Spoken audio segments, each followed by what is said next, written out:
अस्सलाम वालेकुम दोस्तों, आपसे वीना गोविंदी। आज एक स्पेशल जो हमारा है, आज इस हम प्रोग्राम में आपको खुशामदीद कहते हैं। लेकिन आज मैं कुछ आपको ऐसी काम की बात बताती हूँ जो कि हमारे लिए मालूम होनी बहुत ज़रूरी है, एक ले पर्सन के लिए। मैं भी एक ले पर्सन हूँ, लेकिन जैसे जैसे मुझे जो बात पता चलती है, आजकल मैं एक प्रोसेस से गुजर रही हूँ। आपको पता है, मेरी करीबी अजीज़ जो हैं, मेरी खाला जो हैं, वो एक प्रोसेस से गुजर रही हैं और हम इस वक्त बहुत पेन में हैं, जिसके हवाले से मैंने कहा जो प्रोसेस से मैं गुजर रही हूँ तो मैं आपके साथ शेयर करूँ। आज हम, जाहिर है, कौन जिएगा कौन मरेगा, जिंदगी में सबको ही जानना है, इंतकाल का वक्त हर एक का है। लेकिन हमें, जो हम जिंदा हैं, हमें मालूम होना चाहिए हमारे गिर्द में क्या हो रहा है। तो आज हम बात करेंगे सेप्सिस की, कि सेप्सिस क्या है।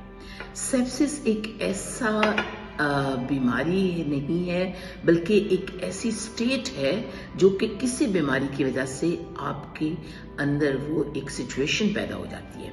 यानी it is not a infection, but infection is equal to sepsis is equal to हमारा, जिसे कहते हैं कि सेप्टिक शॉक।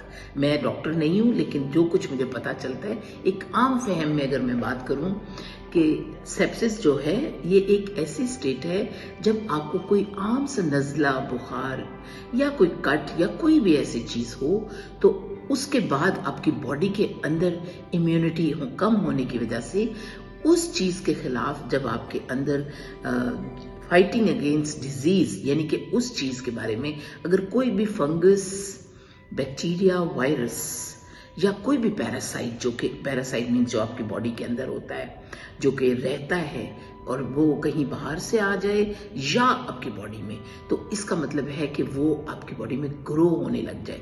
यानी कि आप देखें कि एक शख्स के अंदर अगर इन्फेक्शन है तो sepsis is a reaction to that infection, कि उसके बाद उसका क्या रिएक्शन होगा उस इन्फेक्शन में। इसीलिए sepsis is equal to infection and infection is equal to sepsis. और फिर एक सेप्सिस शॉक भी होता है, जिसकी हम बात कर रहे थे। अब बात यह है कि सेप्सिस, जैसे हमें नज़ला बुखार, जैसे हमने पहले बात की, कोई कट लग गया या कोई और हमारे अंदर, कोई बॉडी के अंदर ऐसी इन्फेक्शन पैदा हुई, अब हमारी बॉडी उसके खिलाफ रिएक्ट क्या करती है। अब ये है सेप्सिस। अब सेप्सिस में हमें क्या करना है, हम अपने तौर पे एंटीबायोटिक भी ले लेते हैं। उसमें होता क्या है, हम एंटीबायोटिक लेके उसका एक कोर्स मुकम्मल कर लेते हैं और बस, या हमें आम फहम सा डॉक्टर जो हमारे गली मोहल्ले का होता है वो हमें दे देता है। उसके बाद हमारे साथ प्रॉब्लम क्या होती है कि हम उसको बाद में भूल जाते हैं, लेकिन कुछ अरसे के बाद हमें कुछ साइंस नजर आते हैं कि आप लाइट हेडेड हो जाते हैं, आप कंफ्यूज हो जाते हैं, आपका ब्लड प्रेशर लो हो जाता है, या आपको वॉमिटिंग, नाउजिया या इस तरह के सिम्टम्स आते हैं। ये सिम्टम्स को आपने इग्नोर नहीं करना और अपना ब्लड टेस्ट जरूर करवाना है, वो बहुत जरूरी है। या आपने फौरी तौर पे इमरजेंसी डॉक्टर के पास जाना है। ये अगर बच्चों में और एल्डरली जो मैं कहती हूँ, तो 50 के बाद हम सब एल्डरली होते हैं। जब इस उम्र में, इसमें आपको कॉम्प्लिकेशन ज्यादा हो सकती है। तो खुदारा आपने कभी इन चीजों को इग्नोर नहीं करना, क्योंकि बाद में ये निमोनिया का शक्ल में आपके सामने आती है, जिसमें कि हमारे बॉडी के जो वाइटल ऑर्गन्स हैं, यानी कि लंग्स, किडनीज, हार्ट, और वो सब कम ऑक्सीजन खून को जाने की वजह से वो सारे अफेक्ट हो जाते हैं और नौबत यहाँ तक आ जाती है कि हम, ये एक मोहलक साबित बीमारी हो जाती है, जिसमें कि डॉक्टर्स भी उस हद तक नहीं कर सकते।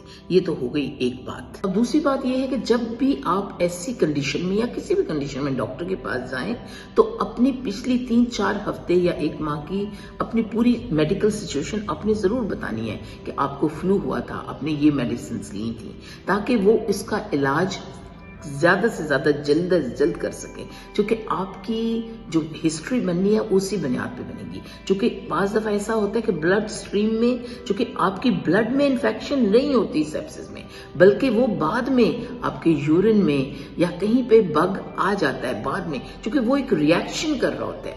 मैं आपको जितना मुझे समझ आया मैंने आपको बताया है। तो मेरा कहने का मतलब ये है कि यू मस्ट हैव टू, अगर ऐसी सिचुएशन, बुखार, नजला, या किसी भी बीमारी के बाद सिचुएशन हो तो फौरन इमरजेंसी में अपना राब्ता करें और वहां पर जाकर फिर डॉक्टर्स आपका इलाज करें। कंफ्यूजन यानी कि आपका एकदम आपको समझ नहीं आ रही, आपकी भूख कम हो जाती, ये तमाम वो साइंस हैं जो यानी कि ये तमाम वो सिम्टम्स हैं जो कि आपकी तशखीस में बहुत आसानी से आपको सेप्टिक से छुटकारा दे सकते हैं। और ये तमाम अलामात किसकी हैं? सेप्सिस की हैं। तो आजकल मैं उसी सिचुएशन से गुजर रही हूँ, इसलिए मैं आपको ये कह रही हूँ कि फिर ना आपकी ज़िंदगी बच सकती है और ना ही फिर टू लेट हो जाने की वजह से बहुत मुश्किलात का सामना करना पड़ता है।